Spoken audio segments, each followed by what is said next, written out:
nightmares.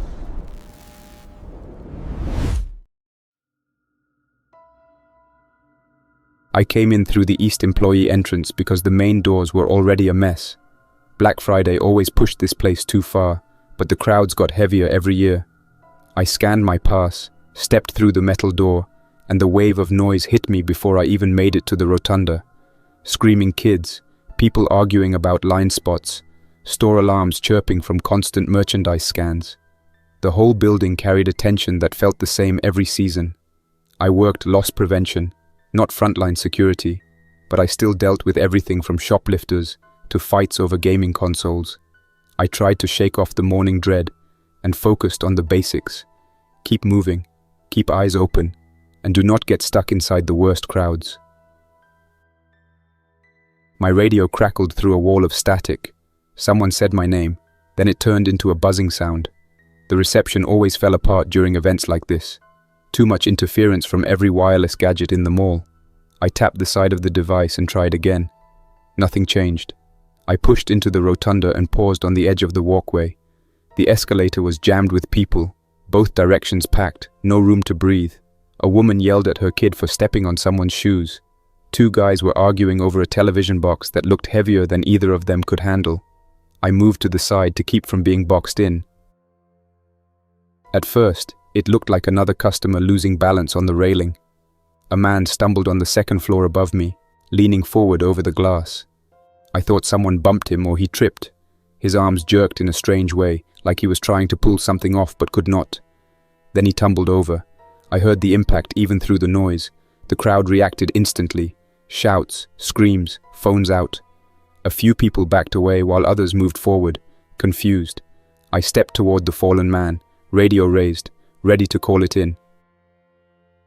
Then I saw the blood on his shoulder, fresh, running down his jacket, a chunk of skin missing, and he did not move.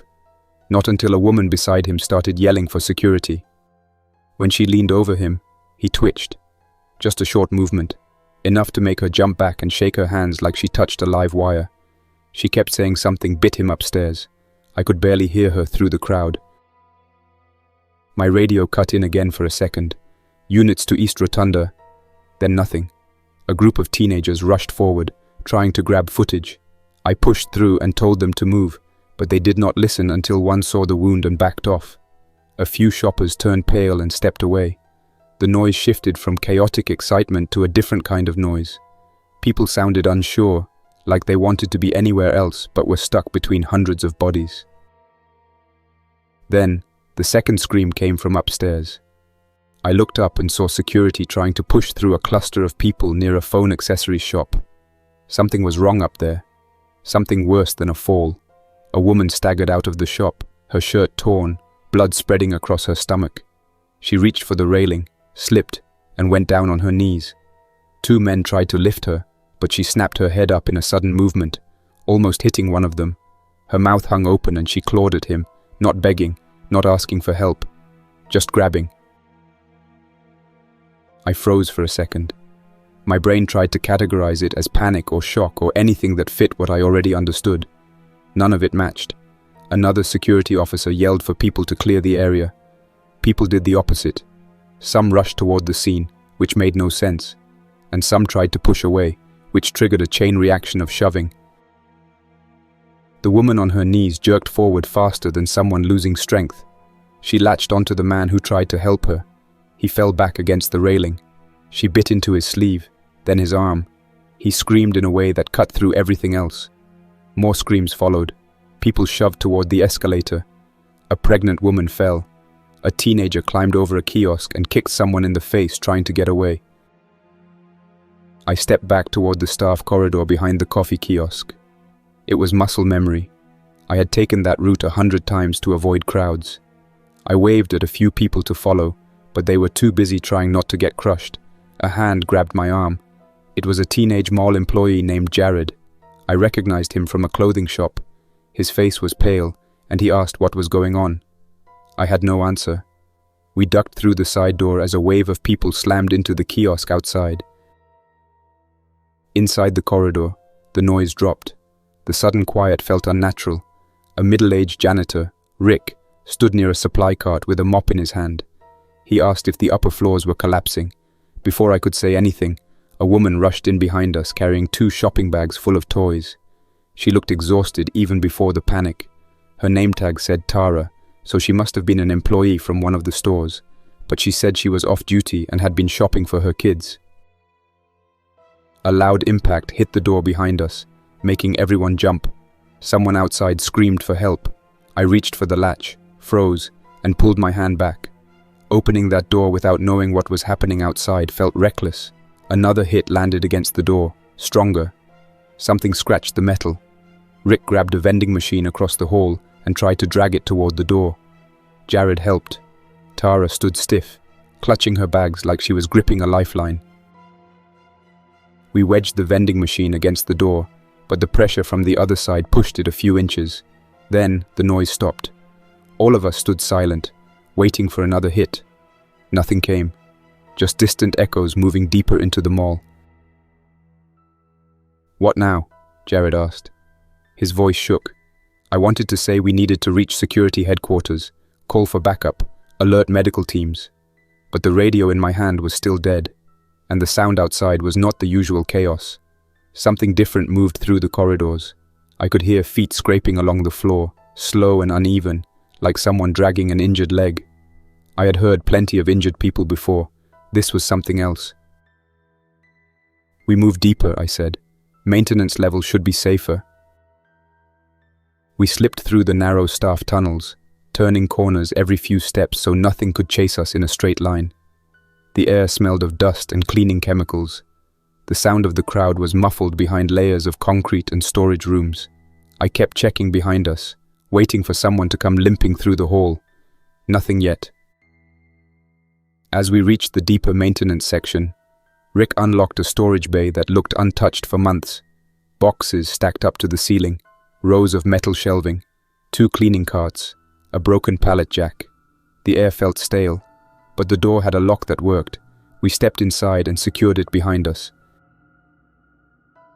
Nobody talked at first. We all listened. Distant echoes from somewhere above. Something heavy hitting metal somewhere far down the hall. The muffled thumps never settled into a pattern. Tara finally sat on the floor with her back against a box and held onto her bags like they were part of her body. Jared paced, breathing fast and muttering that someone should be doing something. Rick pulled out a toolbox and started checking locks and hinges out of habit. I walked the perimeter of the room, counting entry points and weak spots. It took me a few passes to realize there were only 2 real entrances.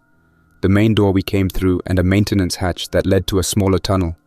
If anything broke through the main door, we could retreat through the hatch and seal it behind us. If something forced both, we were done. When Rick asked what the plan was, I told him the truth. We block every point we can. We stay quiet. We wait for the noise outside to die down. Jared asked if help would come. He looked younger in the dim light, like he should have been home sleeping instead of trapped under the largest mall in the country. I told him I did not know. That was the first moment I heard my own voice shake. We spent the next half hour moving boxes and shelves into a barricade. It was not pretty. Some boxes were too soft to hold weight, others were too heavy to stack. We worked anyway. Tara even put her bags down to help when she realized her kids needed her alive more than they needed toys.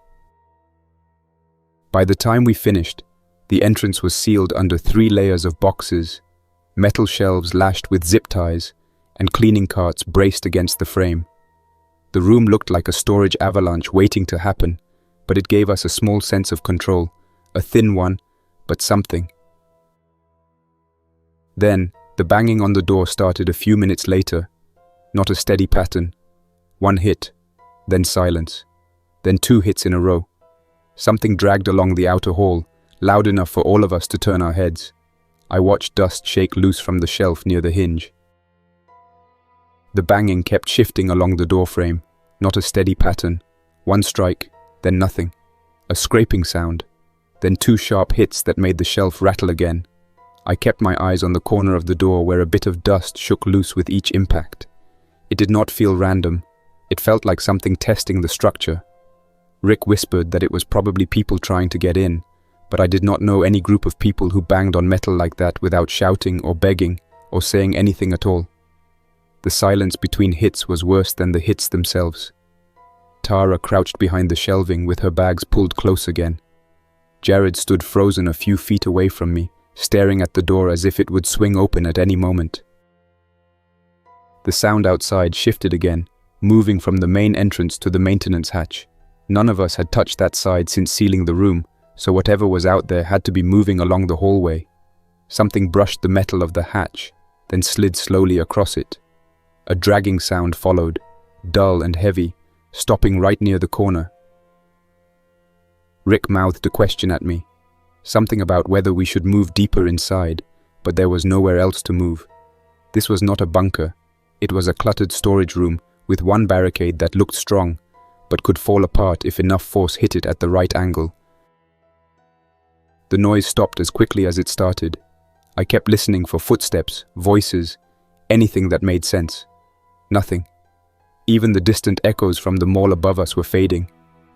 After another minute of silence, I slid my hand along the side of my radio and pressed the transmit button. I said nothing at first. I just waited to hear if anything came through. A burst of static filled the room. Jared jumped when it broke the quiet.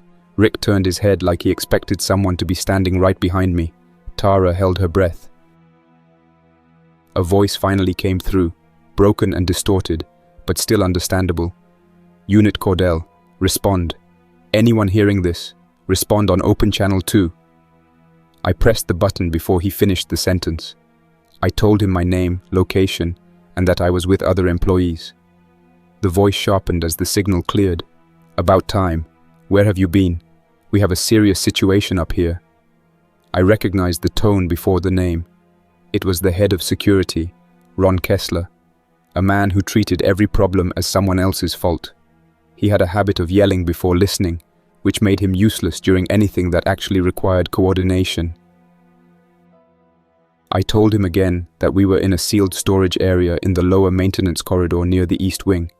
I explained that there had been an incident in the rotunda, that people had fallen, that others were acting strangely, and that the crowd trampled part of the ground floor. Before I could finish, he cut me off, complaining that I had abandoned my position and left the main floor understaffed during the busiest event of the year. I reminded him that something had attacked several people, and that a man had fallen from the second floor with a severe injury. He asked me how severe, like I was giving him a performance report instead of telling him that someone had nearly died in front of hundreds of people.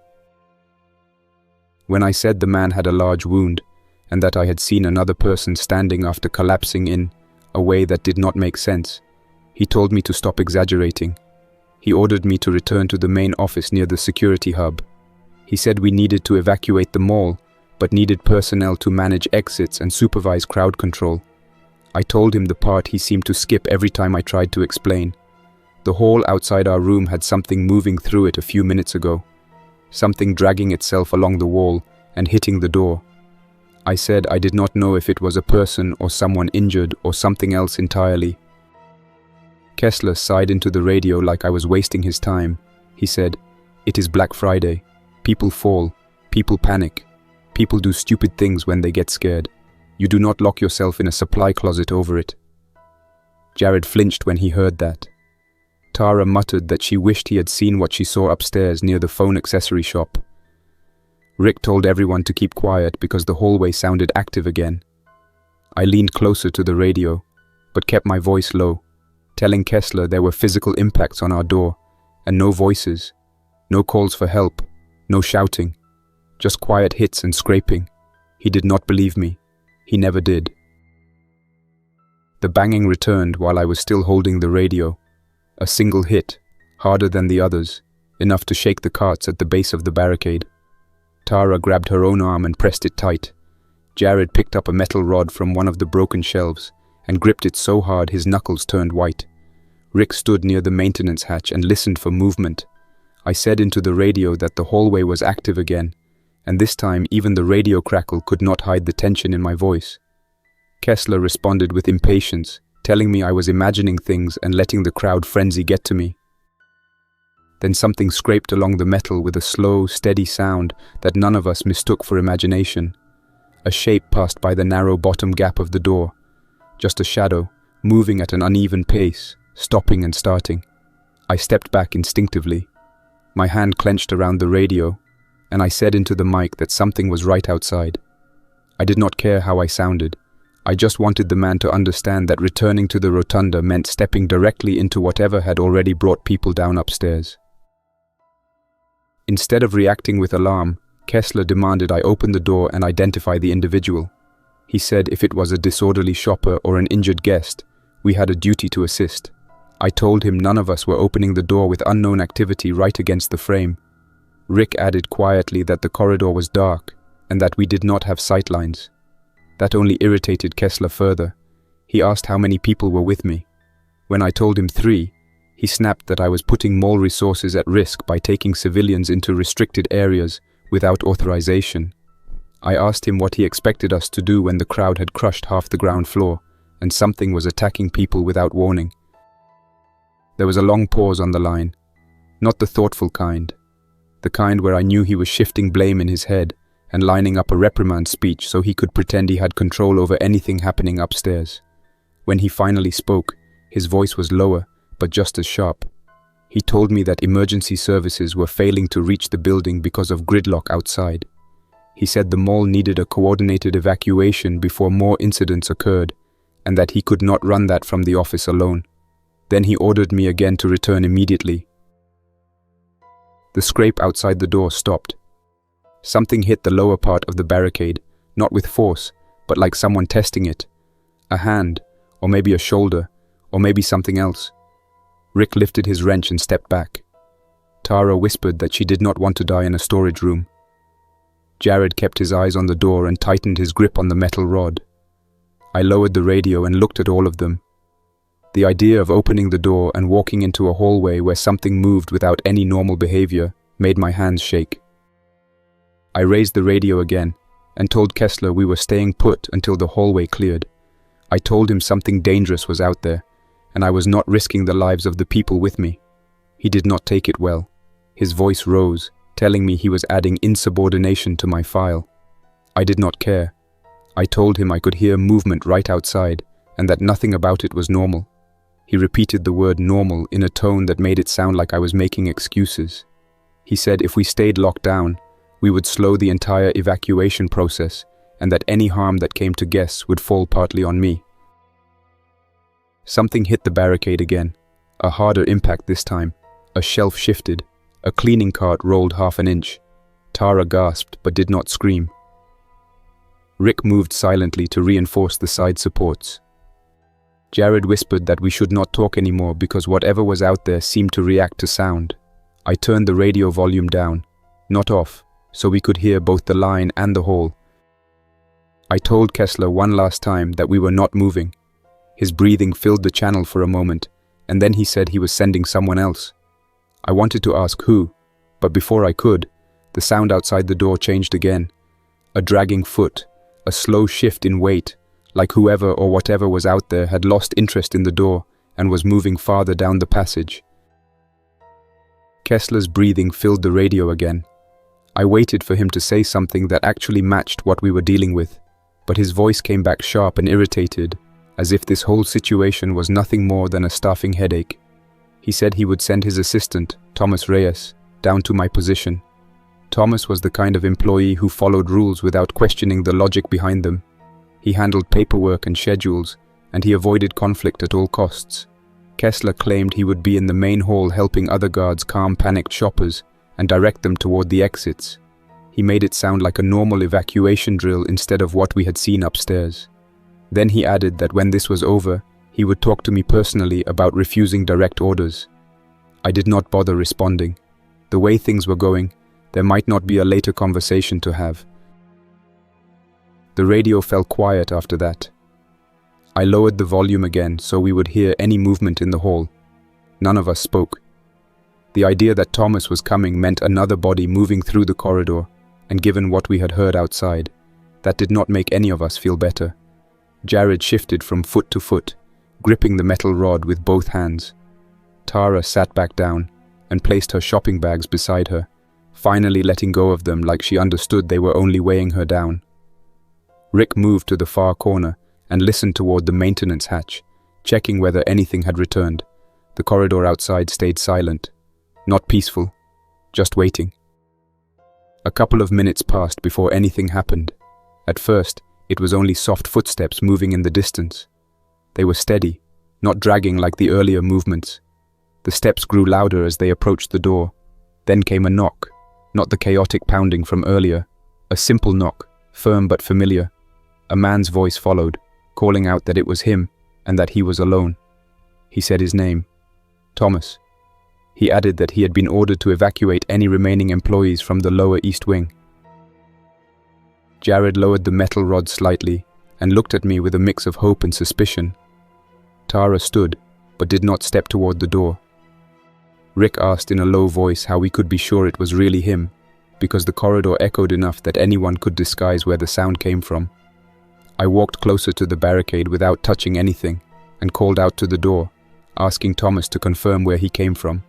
He answered through the metal, saying he had walked the entire hall from the main elevator and that he had not seen anyone else. He repeated that he had orders to escort us back upstairs for evacuation. I checked the bottom gap under the door. No shadow, no movement, no dragging sound. It felt strange to trust that simply because it looked normal.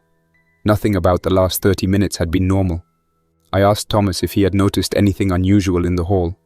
He paused in a way that made me tense again. Then he said the lower corridor had been empty, and that if anything had been down here, it must have already moved on. That did not match what we heard a few minutes earlier, but I did not know how to challenge him without sounding unstable.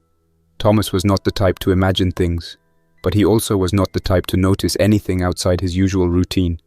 He could have walked right past something and never realized it. Rick whispered that this might be our only chance to move before we got trapped, if whatever had been outside returned.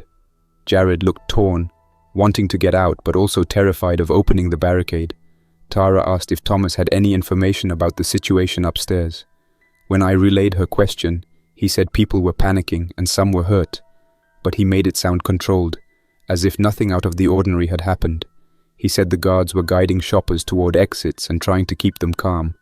He did not mention the fallen man or the woman who had attacked the person trying to help her. Either he did not know, or Kessler told him not to bring it up. I told Thomas we had heard movement outside the door a few minutes earlier, and that it did not sound like a normal person. He laughed a little under his breath, in that nervous way he always did when he thought someone was exaggerating.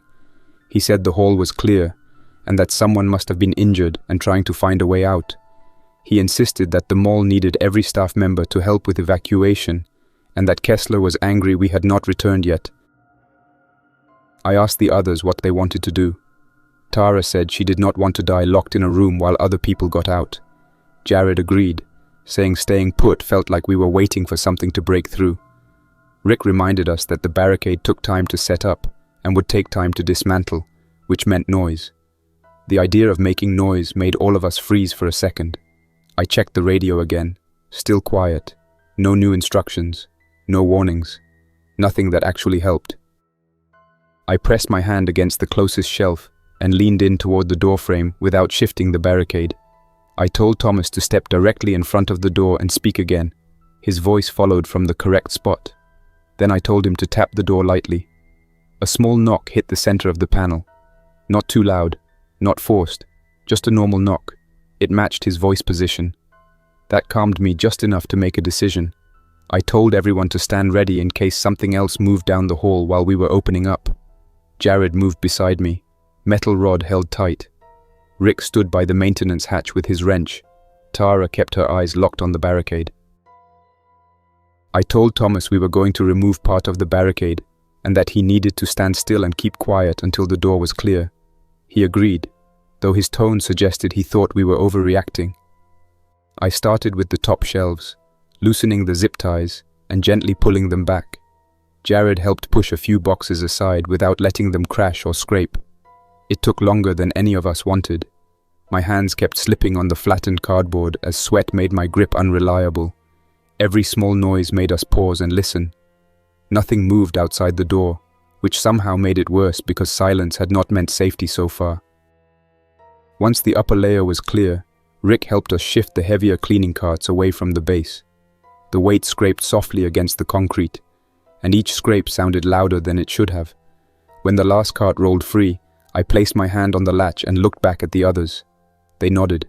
I unlocked the door and pushed it open only a few inches first, enough to see the hall. Thomas stood there with his hands raised slightly, as if showing he meant no harm. His uniform looked untouched, and his expression was an uneasy mix of relief and irritation, like he had been walking in circles through a crowded store instead of wandering alone in a silent corridor that had something dragging itself through it minutes earlier. He said we needed to move fast before the evacuation points filled. I stepped into the hall cautiously, making sure nothing was hiding near the corners or lying along the floor. The corridor stretched empty in both directions. No blood, no bodies, no sign of the stranger movement we had heard. I motioned for the others to follow, and Tara stepped out first, still tense. Jared followed with the rod at his side, scanning every angle. Rick came out last and checked behind us before closing the door gently so it did not slam shut. Thomas turned and started walking toward the central elevator access. He talked as walked, describing the plan as if he had memorized it directly from Kessler's instructions. Said we needed to help direct guests out the east entrances. He said security guards were sweeping the main floors. Nothing about the attacks or the strange behavior we had seen. He made the evacuation sound routine. Thomas walked at a steady pace, his keys clipped to his belt, tapping lightly with each step. The sound echoed down the hallway in a way that kept my nerves sharp. It was the only noise besides our footsteps. Every time it bounced off the concrete walls, I kept expecting something else to answer from the darkness ahead. He talked about the evacuation plan while walking, listing off instructions like he was reading from a checklist he memorized 5 minutes ago. His calm tone clashed with everything we had seen and everything we were feeling. He kept using words such as orderly, controlled, and temporary, as if the situation upstairs was nothing more than overcrowding and a few minor injuries. The hall widened near a fork where one path led toward emergency stairwells and the other toward the main freight elevator. We stopped there so Thomas could reorganize us. He pointed down one corridor and said Tara and Jared needed to go with him immediately. He said the east side evacuation channel needed staff helping funnel customers, and the two of them were closest in position and training.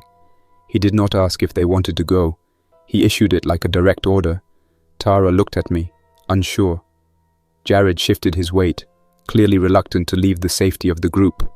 Thomas insisted again and said the mall could not afford delays. He claimed Kessler needed everyone available. Jared argued that splitting up was a bad idea. He said we had just heard strange movement down here a few minutes ago and that the hall could still be dangerous. Thomas dismissed it, saying he saw no one and heard nothing during his walk. He said the noises we heard must have been injured shoppers looking for a way out. That explanation did not match what I had heard, but this was not a debate Thomas was capable of having. He was following a chain of command, and his world worked in straight lines. He did not understand that something was wrong beyond normal panic behavior. Tara hesitated, then stepped toward him. She said her kids were waiting for her at home, and she needed to get out as soon as possible. It was not bravery, it was desperation. Jared looked at her, then at the corridor ahead, and muttered that he was only going because there was no point arguing. I told them both to stay close to Thomas and avoid any corridors without lighting. I told them not to stop for any reason and to stay together no matter what happened. Tara nodded quickly. Jared just clenched his jaw and said nothing. Thomas waved them forward and started leading them down the hall. I watched them walk away, their figures shrinking as they moved deeper into the passage. The overhead lights flickered a bit farther down, which made their shadows jump along the wall.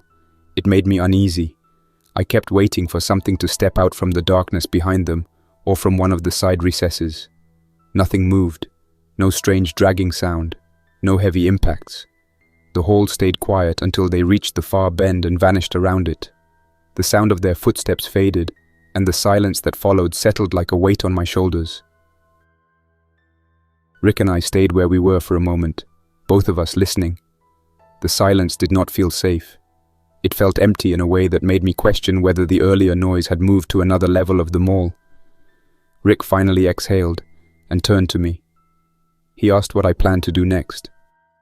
Before I could answer, Thomas's voice came faintly from the bend, calling back toward us. He said Kessler wanted me and Rick to go to the security office. He did not explain why. He added that the boss would explain everything in person. I raised the radio and asked Thomas to repeat that. Just to be sure I heard him correctly, he said the same thing again. We were supposed to head to the main office while he took the others to the evac line. Then he said something that irritated me more than anything else so far. He said Kessler wanted to speak to me about my behavior. My behavior. As if the problem today was me choosing not to walk into a hallway full of unknown danger. As if what had happened upstairs was a misunderstanding or a mild inconvenience. Rick rubbed the back of his neck and said going to the office was not a bad idea if it meant figuring out what was happening. I could hear the doubt in his voice, same as mine. The order did not match the situation. If there was a mass panic upstairs and injuries piling up, Kessler should have been broadcasting orders non-stop. Instead, he pushed individuals around and complained about insubordination. No mention of emergency responders. No updates from any floor captains. No warnings about dangerous individuals. He did not even acknowledge the fall in the rotunda or the attacks we had witnessed. I told Rick that something did not line up. The security office was on a heavily trafficked floor, and reaching it meant crossing open areas where hundreds of people had been crowded together. If something spread through that crowd, the whole area could be a trap. Rick agreed, but he said we did not have another clear direction. Staying in the maintenance wing was no longer an option. Whatever had moved around earlier could still be nearby, and staying in a locked room was only a temporary solution. Supplies were limited, and the air felt stale in that storage unit. We could not hide in a box forever. I checked the hallway again before taking a step. The lights above us gave off a steady hum, not flickering like the ones farther down. No movement, no sudden noises, only the faint smell of old dust and cleaning chemicals. Rick picked up his wrench and nodded that he was ready. I started walking toward the direction Thomas had pointed out for us. Every footstep sounded louder than usual. I kept glancing at each intersection, each open doorway, each vent panel. Every space looked normal, and that bothered me more than seeing something strange. Something had been down here earlier, and I did not believe it had simply disappeared. As we made our way toward the central shafts, I pressed the radio again and tried reaching Kessler directly. The signal crackled, then cut out altogether. No voice, no static, nothing. Rick suggested the signal might be worse in this part of the wing. I did not answer. I kept thinking about how he had ignored the serious parts of everything I said. Either he was unaware of what was happening, or he was avoiding admitting he was losing control of the situation. We passed a maintenance junction with a staircase leading up to a side floor. The sign overhead was cracked, and one of the bulbs inside it had gone out. Rick paused and pointed at the staircase, asking if we should take a higher route rather than the direct path. I thought about it. The higher route led to a corridor closer to the mechanical systems, less crowded and usually closed to customers, but it was also narrower, with fewer exits. If something blocked the path, we would be trapped. The direct route, even if riskier, had multiple branches and plenty of escape points. After a long minute of weighing both options, I chose the direct path. We kept moving. The further we walked, the more the air carried a faint warm smell, like too many people had been sweating in a confined space. That meant we were getting closer to the public areas. Rick did not comment, but I saw the way his shoulders tightened. Neither of us wanted to step into a hallway full of frightened people who might be trampling each other again. The earlier crowd had felt out of control, and crowds only got worse when panic spread.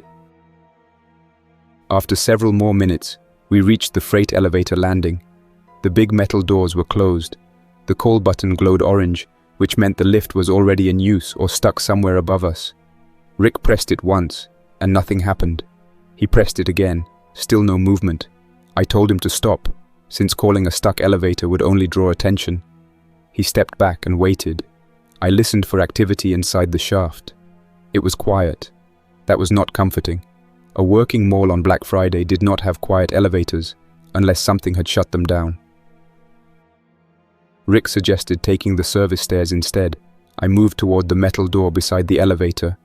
The small wired window showed part of the stairwell lit by an emergency light. No movement, no shadows, nothing waiting near the landing. I pushed the handle and opened it slowly. The stairwell's air felt different from the hallway. Warmer, like the ventilation system was failing and people had been running through here. Rick followed close behind me, closing the door softly. We started climbing toward the security office level. Each floor we passed had signs directing evac routes, but none had any staff posted to guide people. That was strange. If an evacuation was really happening, someone should have been here. Every landing felt abandoned, not cleared, not safe, just empty. An emptiness in a mall on Black Friday felt wrong, on a level I could not explain without sounding paranoid. The stairwell seemed to get warmer the higher we climbed, as if the ventilation system could not keep up with the bodies moving through the mall. I kept expecting someone in a vest or uniform to appear at any landing, someone directing people or helping them move toward designated exits. That was how evacuations worked. Instead, every level looked abandoned. Empty landings, no voices, no footsteps, no signs of organized movement. It did not feel like a cleared building. It felt like a place people had run from, not through. As we reached the next landing, I saw shapes at the far end of the corridor. Two people stepped out from behind a vending alcove. A man and a woman in regular winter clothes, both carrying shopping bags. They froze the moment they noticed us. The woman raised her hands halfway, and the man shifted closer to her. They looked frightened, not dangerous, but fear had not meant much today. I motioned for Rick to stay behind me and approached slowly. I asked them if they were hurt or needed help. The woman said they had been running from an aggressive crowd on one of the upper floors. The man said he had tried to find employees, but every hallway they checked was empty. They both spoke too fast, trying to get the words out as if they thought we would leave them behind. I took one more step, ready to help guide them out of the corridor, but Rick reached forward and grabbed my sleeve. His grip was tight enough to pull me back a step. He told me quietly to look at the woman's right hand. I looked. Her fingers were smeared with dark, dried blood. I asked her what happened, and she said someone in the crowd scratched her when trying to force past her. Then Rick pointed with his chin at the man's neck. A long patch of torn skin ran up the side, raw and stained. He said someone grabbed him by the collar and yanked him during the panic. The injuries were real. The explanations did not feel solid. Something about the pattern of the torn skin looked unnatural, but their eyes were clear, their speech normal, and they were steady on their feet. Nothing about them matched what we had seen earlier with the people who collapsed, and then stood up again, acting like they had lost control of themselves. The man said he had called an ambulance before losing service and managed to reach emergency dispatch once. He said they told him responders were delayed due to multiple accidents on the nearby highways and heavy traffic blocking the mall entrances. The woman nodded, saying she had tried calling the police but got the same answer.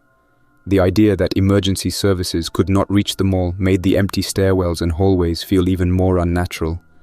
I did not believe for a moment that a normal crowd panic caused what we saw earlier, but I also did not know how to explain any of it. Rick whispered that we should not get too close. He said the injuries were too similar to the ones we saw upstairs. He said those people had not acted right before collapsing. I knew he was correct, but leaving two panicked shoppers in a dark hallway felt wrong too.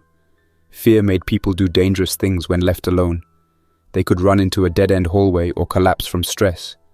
I told them we could not guide them through the main areas yet, but we could move them somewhere secure. I mentioned a break room near the security level where they could wait until help arrived. I said the door locked from the outside, so they would be safe. They agreed immediately, almost too quickly, probably because they were terrified of staying alone. We continued up the stairs with them following behind. I kept checking their movement. No stumbling, no strange posture, no shaking. They seemed normal aside from the blood and panic. At one point, the woman asked if the mall was being evacuated. I told her security was working on it. I avoided details. She asked if people were hurt. I said there had been incidents. She pressed for more, and I told her we would explain once we reached a safer spot. She stopped asking after that, either because she sensed something was wrong, or because she was too exhausted to push further. When we reached the level where the break room was located, I opened the stairwell door slowly. The hallway beyond was dim but empty. No bodies. No sign of earlier chaos. Only a few pieces of trash scattered across the tile. Rick motioned for them to follow us. The woman clutched her arm to her chest now, as if it had started hurting. The man kept rubbing the side of his neck.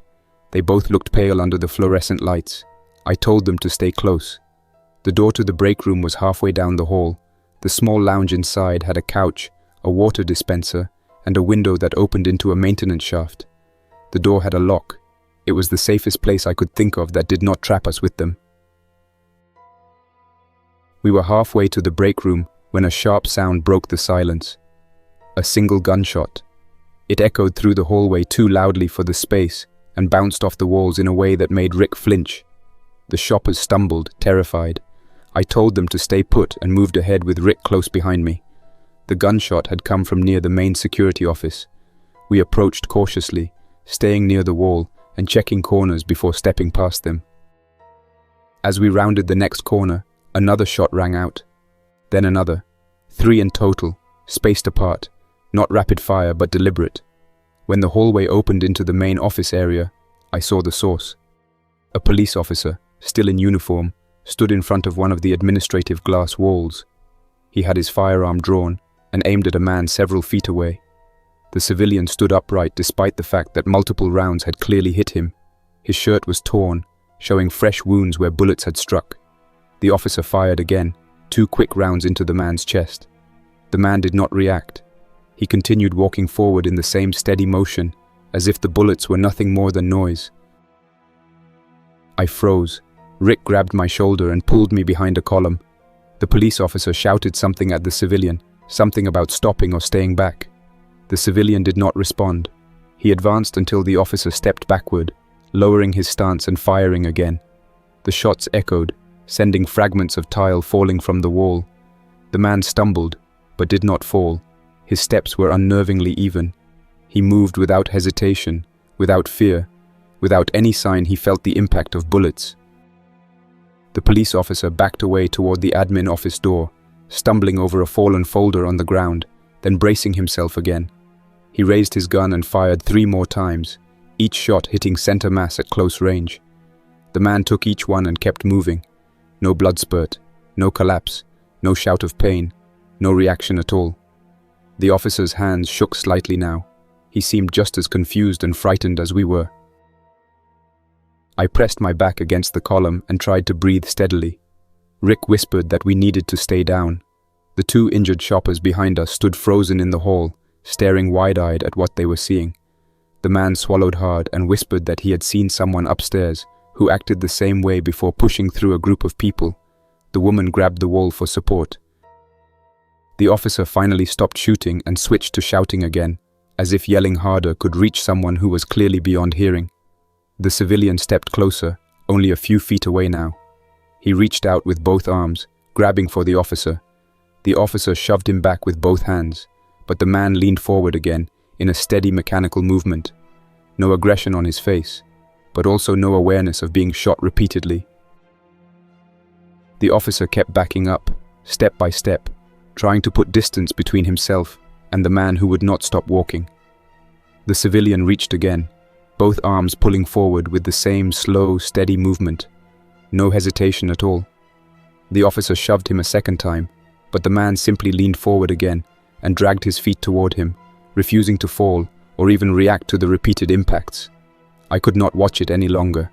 I leaned out from behind the column and shouted at the officer to move away from him and run toward us. My voice echoed across the hall, sharper than I meant it to be, but it caught his attention. He jerked his head in our direction and looked startled, like he had not realized anyone else was there. He shouted back that he was from the police, as if we might mistake him for someone dangerous. I told him to stop wasting rounds and get inside the main office because it was the only area with a door we could close. I said it would be safer inside and easier to save ammunition.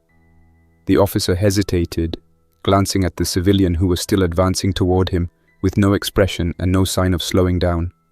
He fired once more out of pure fear, not because it did anything. The shot hit the man directly in the abdomen, tore his shirt open, and still did nothing. The officer finally realized he was out of options and started running backward toward us. The two injured shoppers behind us stepped aside, letting him pass. He reached us out of breath and moved straight through the office doorway. Rick and I followed him inside, pulling the others with us. The officer slammed the door shut with more force than necessary and pressed his back against it while trying to steady himself. The civilian outside reached the doorway and pressed a blood-smeared hand against the glass window, leaving a long streak as he slowly dragged it downward. The movement was so steady and focused that it made my stomach twist. The man did not look alive in any normal sense. The officer locked the door quickly and stepped away from it. He finally introduced himself, wiping sweat from his forehead.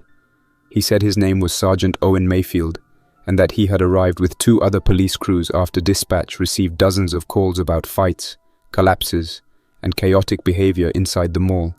He said by the time they managed to get through the traffic gridlock outside, the situation had already spiraled. His team split up to find security staff and help organize an evacuation. He headed toward the security chief's office first, expecting to find the command center up and running. When he arrived, the office was empty, lights on, chairs overturned, radios left on the floor. No sign of a planned evacuation, no signs of staff coordinating anything. He said it looked like everyone had left in a hurry or been interrupted. He continued talking, trying to catch his breath.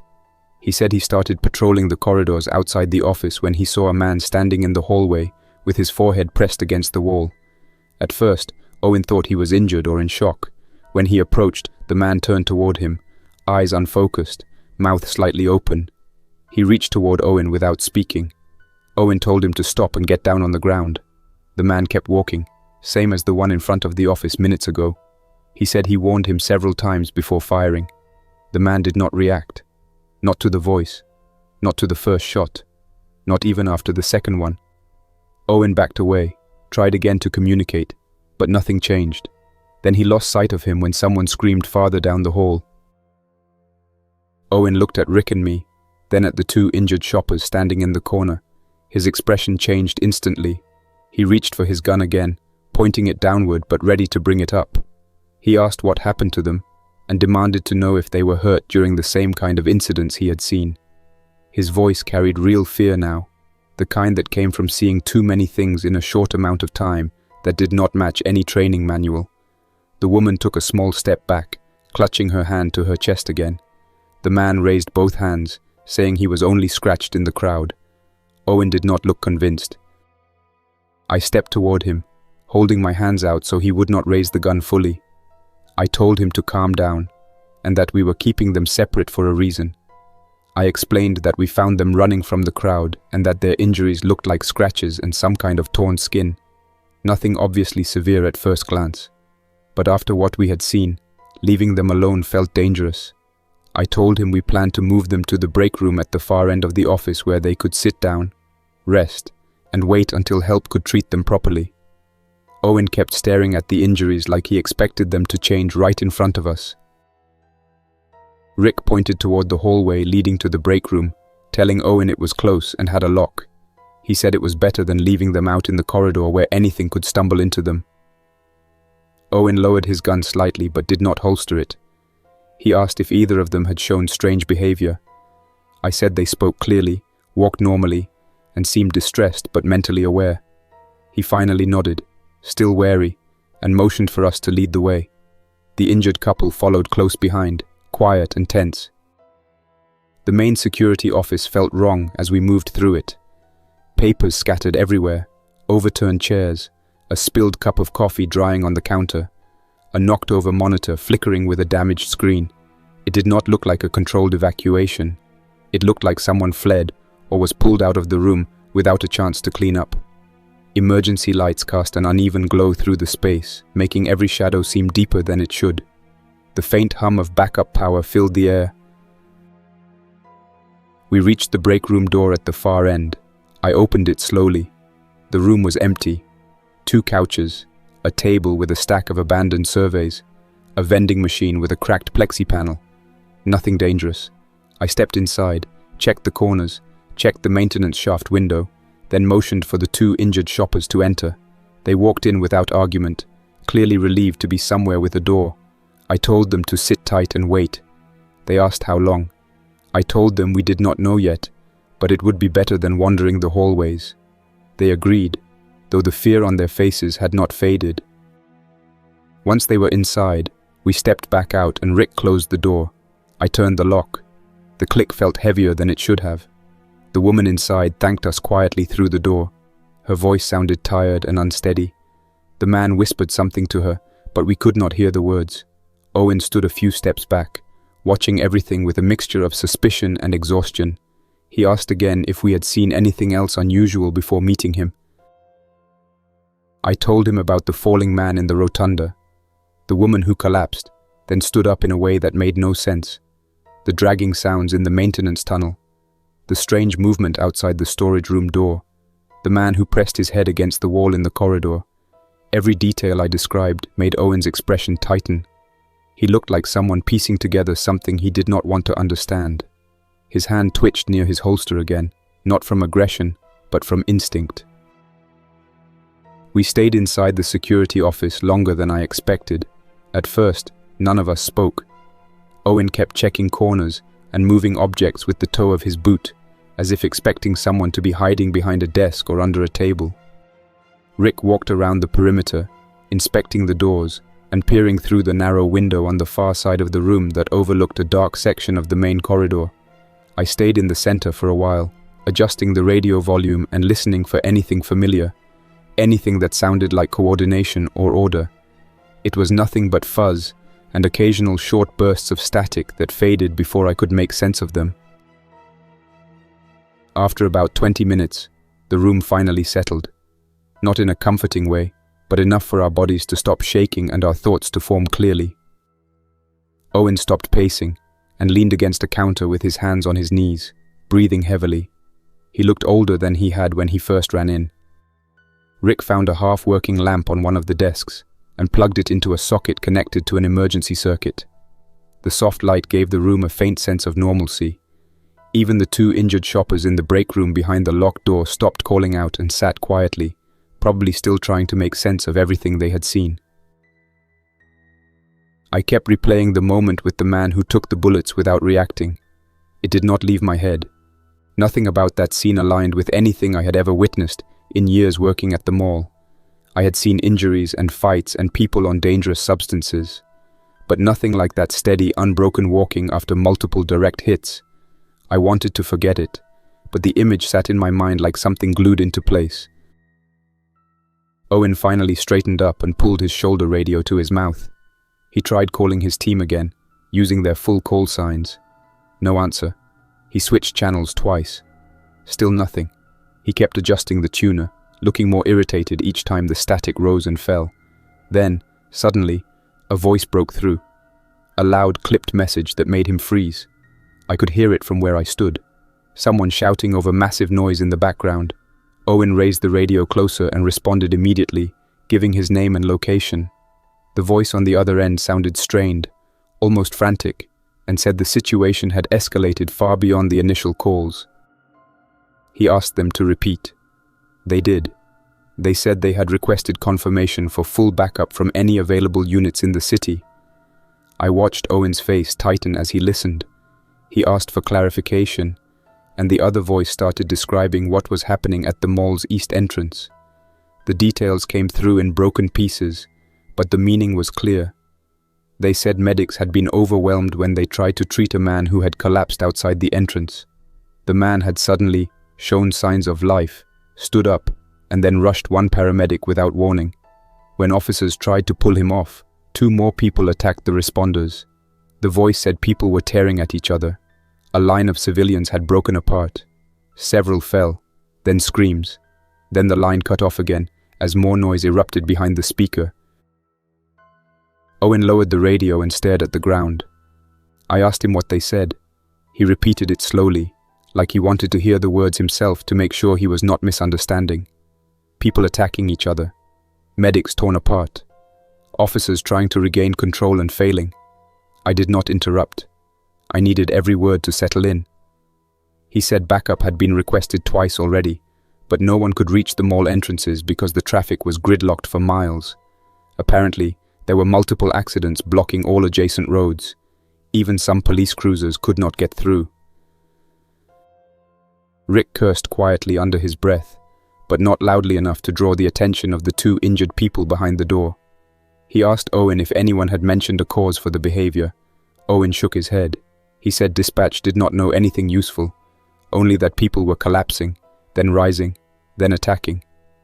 He looked at his gun again, like it was not enough for what was happening. I did not have any weapon beyond what I could grab from the room, but even the idea of carrying something felt flimsy compared to what we had seen.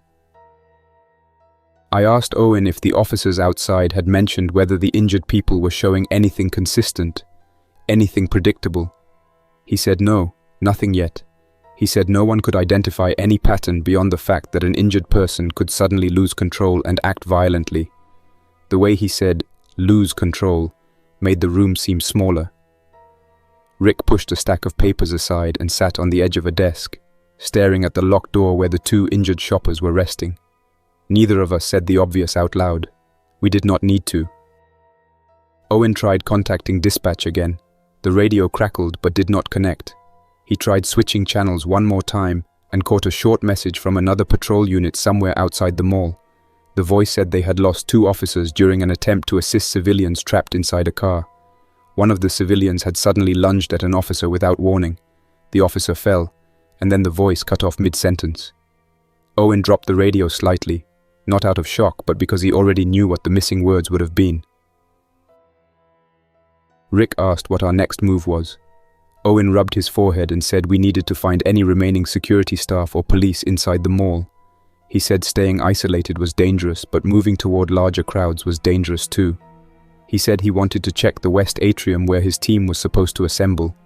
If they were alive, that might be the only place where a coordinated response was still possible. He did not sound confident. I could hear the frustration in his voice. He was trained for a lot of situations, but not this. None of us were. I pointed out that we still had the injured couple locked in the break room, and that moving them might trigger whatever was happening to others. Owen said we would not move them yet. He said the safest thing was to leave them behind a locked door until we had more information or assistance. Rick nodded, even though it clearly bothered him to leave anyone behind. I understood it too well, but we had to choose between emotional discomfort and risk of real danger. Owen finally holstered his gun, adjusted his vest, and stepped toward the main corridor door. He said we would move carefully and check each corner before stepping out. Rick grabbed a metal chair leg from a broken frame near the wall. I took a heavy flashlight from the equipment shelf. It was solid, heavy enough to use if I had to. I did not want to, but I had no illusions about what we might face next. We stepped out of the security office with the flashlight beam cutting a narrow path through the dim corridor. The air outside felt thick and warm, as if something had been stirring the building's temperature up. Before moving on, I turned back toward the break room door one last time. I knocked lightly and told the couple inside to stay put. I said we were going to look for help and that we would return or send assistance as soon as we found anyone capable of handling injuries. The woman's voice came through first, shaky but grateful, saying they would stay quiet and wait. The man added that they would not open the door for anyone except us or someone clearly identified as a first responder. Their tone told me they were as frightened as we were. I repeated the order for them to stay inside, then followed Owen and Rick down the long corridor toward the atrium. The closer we got to the main open space, the more sounds filtered through the air. Distant screams, crashes, the thud of something heavy falling to the floor, and an occasional shout that did not even sound like a word. Owen held his gun low but ready, scanning doorways and keeping tight to the walls. Rick stayed a few steps behind him, the metal chair leg angled slightly forward in case he needed it. I stayed between them, using the flashlight to cut across corners before we committed to each turn. This part of the mall should have been filled with fleeing people, but the lack of movement near us made everything feel unpredictable. When we reached the final corridor before the atrium, Owen raised his hand for us to stop. He had seen movement ahead. I turned the flashlight beam forward and froze. A woman lay half-collapsed against a kiosk, unmoving except for the rapid motion of her arm as she struggled backward. Another person was crouched on top of her chest, pressing his hands against her shoulders and lowering his head toward her. At first, it looked like he was trying to help her up. Then it became clear he was not helping her at all. He was tearing at her neck and upper chest with his mouth. The sound was not muffled crying or shouting. It was raw tearing, slow and repetitive. The woman's hands slapped against the floor weakly, but did not manage to push him off. Farther down the corridor, at least 3 more people walked in slow, unsteady patterns. Their heads hung low, their arms hung forward. Their clothes were marked with smears of something dark that reflected light in a dull way. They did not seem aware of each other, only moving towards sounds or motion. One of them turned when Owen shifted his stance. That one started walking toward us, then another, then the third. They moved at a steady pace, not fast, but with no hesitation and no sign of stopping or reconsidering. Owen backed up slowly, keeping the gun ready but not shooting yet. He whispered for us to stay near the wall and try not to draw too much sound, but the movement of the 3 figures was steady and directed. They were coming toward us whether we stayed quiet or not. Owen asked what route we had to get around them. He looked at me first, then Rick, but neither of us answered. There was no clear route in the corridor that did not force us through a crowd that was no longer acting like anything human. The path behind us was too narrow for running, and moving sideways into one of the staff hallways meant risking getting trapped if another one of those people wandered in behind us. Owen made the decision for all of us. He said we had to change levels and get above the chaos. He pointed upward and said the roof access near the central atrium offered a wide view of the layout and a chance to locate a safer exit. Rick nodded quickly and said he knew the path. He worked maintenance long enough to know every ladder and every locked panel the general public never noticed. He said the roof over the atrium was accessible through a service staircase behind a row of glass front storage rooms on the upper walkway. He moved ahead without waiting for approval, showing more urgency than I had ever seen from him. We moved quickly back the way we came, turning into a narrower hallway that angled upward toward a maintenance access point. The noise from the atrium grew louder as we climbed. Screams overlapped with each other. Something heavy crashed in the distance. A series of rapid bangs echoed from somewhere above, followed by a hollow thud that vibrated in the metal panels along the wall. Rick stayed focused, guiding us through twisting service paths that bypassed the worst of the open areas. He pointed out a ladder leading to a higher catwalk that connected directly to the roof access stairwell. Owen checked the ladder first, then signaled for us to follow. Climbing the ladder felt endless. Every rung creaked slightly under weight, and every creak made me imagine something below grabbing the metal and shaking us loose. But nothing appeared beneath us, and when we reached the catwalk, the view through the thin grid flooring showed only an empty hallway below. Rick took the lead again, moving toward a metal door with a faded sign marked for roof maintenance personnel only. The lock was broken, hanging by a single screw. Rick pushed it open and held it long enough for Owen and me to slip inside. The stairs leading to the rooftop were steep and narrow, but the air grew cooler as we climbed. When we reached the top, a blast of open air hit us. The rooftop was larger than I expected. Wide sections of reinforced panels made space for decorations and giant signage usually installed during holidays. Empty mounting brackets stuck out from the floor where displays had once been set. Ventilation boxes hummed quietly, running on whatever emergency power the building still had left. Several people were already up there, employees, customers, maybe even a few who had climbed up earlier through other access points. They looked shaken and exhausted. Some held tools or pieces of debris as improvised weapons. Others just sat on the ground with their hands on their heads, trying to process everything.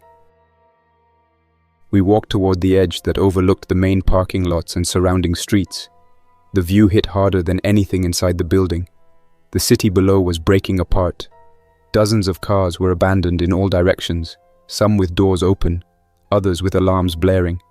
People were running in every direction, some fleeing, others chasing. Gunshots echoed from multiple blocks away. A small explosion erupted near a gas station to the north, sending a burst of fire into the air. Screams rolled in waves through the streets. The entire skyline flickered with emergency lights from fire trucks, ambulances, and police cruisers trying to force their way through impossible traffic. Owen stood beside me, silent, staring down at what looked nothing like a normal city anymore. Rick leaned forward with both hands on the railing and did not say anything for a long time. The other people on the roof gathered behind us, watching the streets fill with fleeing survivors and more of those people who no longer acted human. None of us had any words left.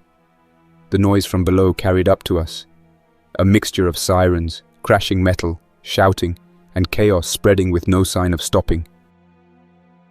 We were alive, but that did not feel like comfort. It felt like the beginning of something far worse than anything the mall had shown us. And standing on that roof, surrounded by terrified strangers, we saw the moment the city fell apart. No plan, no instructions, no idea what waited after this.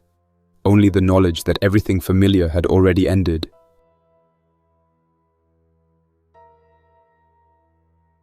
And that's where we'll stop for now. Thanks for listening. Don't forget to like, subscribe, and tell me how the story hit you, what moments worked, what didn't, and what you'd want to hear next. And a big thank you to everyone supporting the channel, especially with extra membership. Carlos Herrera, The Great Anywho, Jadala, Madam Midnight, Deborah Powell, William Blackwell. You keep this project alive. Until next time, Survivor. Jack's Nightmares signing off.